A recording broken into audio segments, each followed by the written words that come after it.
tous, j'espère que vous allez bien. Cette semaine, je suis trop contente de vous retrouver dans une nouvelle vidéo. On se retrouve dans mon nouvel atelier de couture. J'ai enfin redéménagé, je suis à nouveau en France. Et aujourd'hui, je reviens pour une nouvelle vidéo de couture où on va réaliser ensemble un sac à dos. Ça va être un sac à dos en partie en simili-cuir et en partie en velours côtelé. Vous pourrez comme d'habitude retrouver le patron en PDF sur mon site internet leasewing.com et vous aurez directement accès au lien dans la description. Du coup, je vais utiliser dans un premier temps ce simili-cuir qui est bleu marine et que j'ai récupéré. Je le trouve super sympa et ça fait un moment que j'avais envie de réaliser quelque chose dedans. Ça va me permettre aussi de tester un petit peu plus la résistance de ma machine à coudre. J'utilise toujours la machine Husqvarna Viking Jade 20 et du coup, je vais pouvoir tester un petit peu plus sa résistance au niveau du simili-cuir. Et pour l'intérieur, je vais utiliser ce velours côtelé crème un petit peu écru qui vient de chez Snapply et que j'avais utilisé pour un pantalon en velours côtelé si ça vous rappelle quelque chose. Du coup, je vais commencer par découper toutes les pièces de l'intérieur et de l'extérieur et ensuite on se retrouve pour l'assemblage.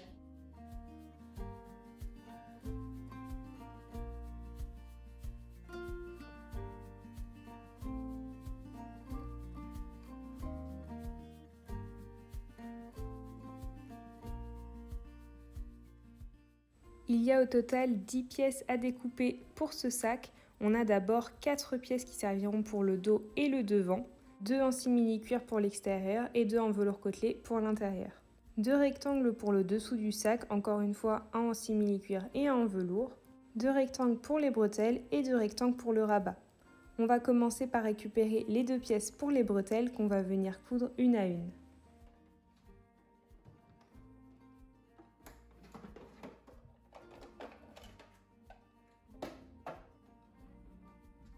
On va récupérer les bretelles du sac une à une et à chaque fois on va venir les replier légèrement vers l'intérieur sur le haut et sur le bas avant de les faire joindre comme ceci.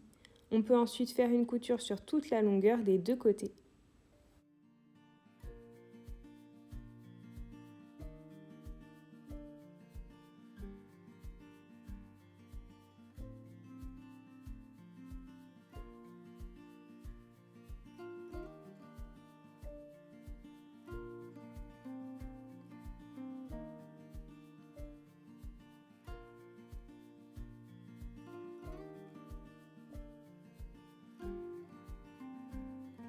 Une fois que les bretelles du sac sont cousues, on va pouvoir maintenant les mettre de côté. Comme je vous ai montré juste avant, des fois elles peuvent être un petit peu tortillées, mais il suffit de passer un petit coup de fer à repasser. Vous mettez un tissu entre les deux pour être sûr que ça n'abîme pas le tissu. Et ensuite, normalement, elles devraient être beaucoup plus plates.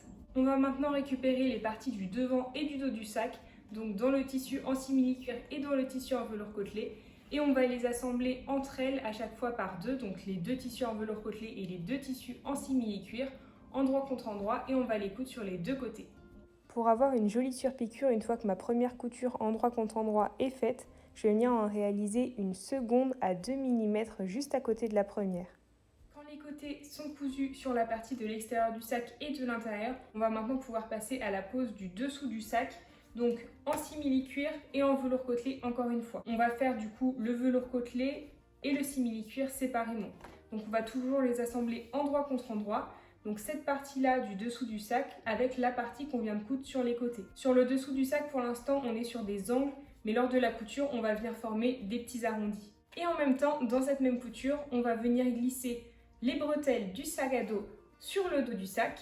Et on va les placer à chaque fois à 10 cm à partir de la couture du côté qu'on a fait. On va du coup les glisser dans la couture de la partie du dos du sac avec la partie du bas. Et une fois que c'est fixé au bon endroit, donc à 10 cm à chaque fois à partir du côté qu'on a cousu ici et ici, on va d'abord faire directement des coutures à cet endroit-là avant d'ajouter la partie du dessous par-dessus. Comme ça va vraiment consolider la couture au niveau des bretelles. J'ai laissé une petite partie dépassée à côté parce qu'on fera peut-être un surjet après, un petit peu plus haut pour encore consolider un peu plus. Et maintenant que ces petits renforts sont faits, on va pouvoir assembler avec la partie du dessous du sac. Donc on va mettre encore une fois endroit contre endroit. Au niveau des angles ici, on va former des arrondis pendant la couture pour que ça puisse bien suivre une forme arrondie sur le bas du sac. Et pour épingler, on va partir des coutures du côté qu'on va faire joindre avec le milieu juste ici.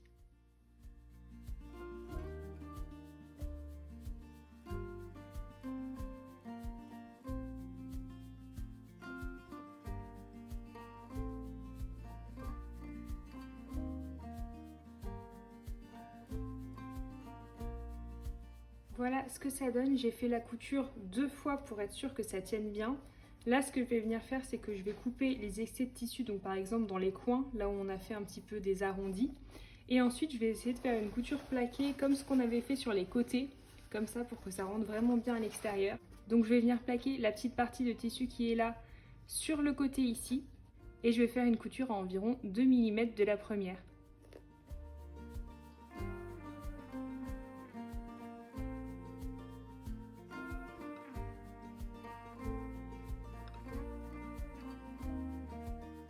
Voilà ce que donne le sac une fois retourné, ça fait des détails super sympas.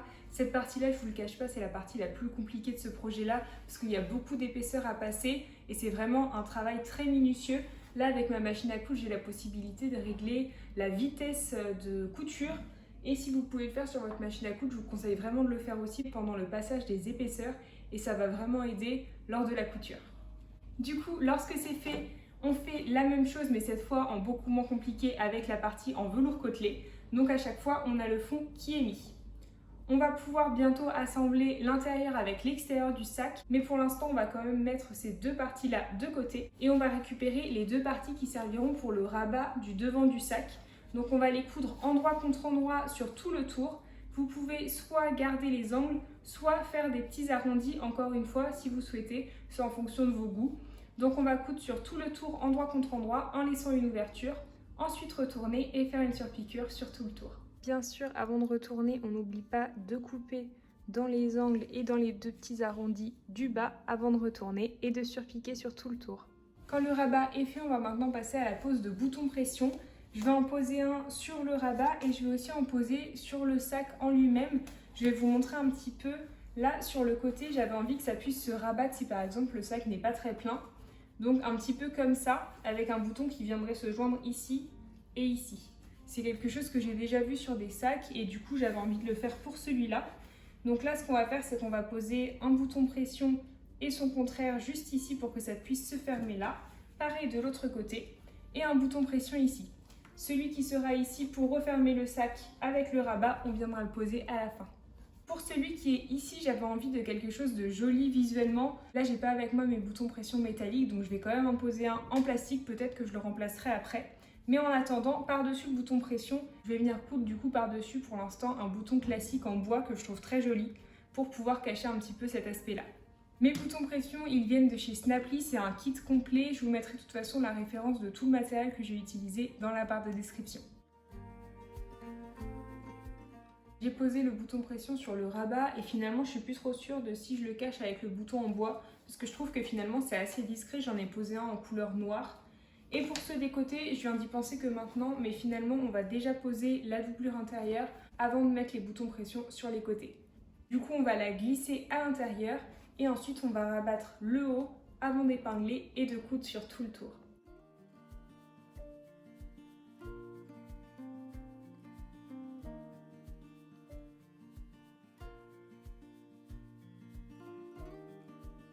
Quand c'est épinglé, voilà ce que ça donne. On peut maintenant coudre en suivant nos épingles sur tout le tour. Je peux ensuite poser les boutons pression qui seront présents sur les côtés comme je vous ai expliqué tout à l'heure. Ça c'est une étape que vous pouvez passer, ça dépend totalement de vos goûts. J'en ai placé un de chaque côté des coutures qui sont présentes sur le côté du sac à 10 cm à partir du haut. Maintenant on va passer à la couture du rabat du sac. Donc on va placer juste ici en fonction de la hauteur qui nous convient en fait. Moi, je pense que je vais la mettre à peu près ici. Je vais vous donner ma mesure. À partir de la couture du bas, juste ici, je vais le placer pour qu'il arrive à environ 20 cm, on va dire, en termes de hauteur sur le devant. Et du coup, sur le dos, ce que ça donne, ça va faire environ 25 cm de hauteur. On va bien mesurer les 25 cm sur toute la longueur du dos du rabat. Et ensuite, on va faire une ou plusieurs coutures juste ici dans la longueur pour bien le maintenir. On termine avec les coutures des bretelles, donc une première endroit contre endroit et une seconde ici. Vous pouvez passer plusieurs fois pour bien consolider. Vous pouvez aussi choisir d'en faire des réglables. J'ai fini de poser les bretelles et j'ai terminé par ajouter le deuxième bouton pression, donc de ce côté-là, à la hauteur qui correspondait quand je fermais le sac. Et ce sac est maintenant complètement terminé. Je suis trop contente du rendu, c'est vraiment ce à quoi je m'attendais. Je voulais un sac vraiment qui se tienne et qui soit assez solide, où je puisse y ranger des affaires de tous les jours, mais aussi qui soit assez grand pour contenir des cahiers, des classeurs, etc. Donc là, c'est chose faite. Ça peut être un sac pour aller travailler, pour aller à l'école ou pour sortir dans la vie de tous les jours. Il est super pratique. Si vous voulez, vous pouvez aussi ajouter à l'intérieur des petites pochettes. Moi, j'ai voulu faire la version très classique. Au niveau des références, tout est dans la barre de description, que ce soit mon patron à retrouver sur mon site internet leasewing.com, mais aussi tout le matériel que j'ai utilisé. La machine à coudre JAD 20, du coup, j'ai pu tester un petit peu au niveau des épaisseurs. On va dire que cette fois, j'ai vraiment bien testé la capacité de cette machine au niveau de l'épaisseur, puisque j'ai réussi à passer au total 8 épaisseurs de 6 milli-cuir à la machine à coudre. Ce qui m'a beaucoup aidé en particulier, c'est la fonction de réglage de vitesse de point, parce que j'ai pu y aller vraiment petit à petit et aller très doucement avec le tissu. J'ai aussi guidé le tissu sur l'arrière pour qu'il puisse passer. Là, on était quand même sur 8 épaisseurs de tissu et en plus de 6 milli-cuir, ça arrive quand même rarement. Donc voilà pour ce qui est de ce nouveau projet de couture, j'espère que ça vous aura plu. Si c'est le cas, n'hésitez pas à aimer la vidéo et à la commenter en me donnant vos avis. Et moi, je vous dis à la semaine prochaine pour une nouvelle vidéo sur ma chaîne. Salut!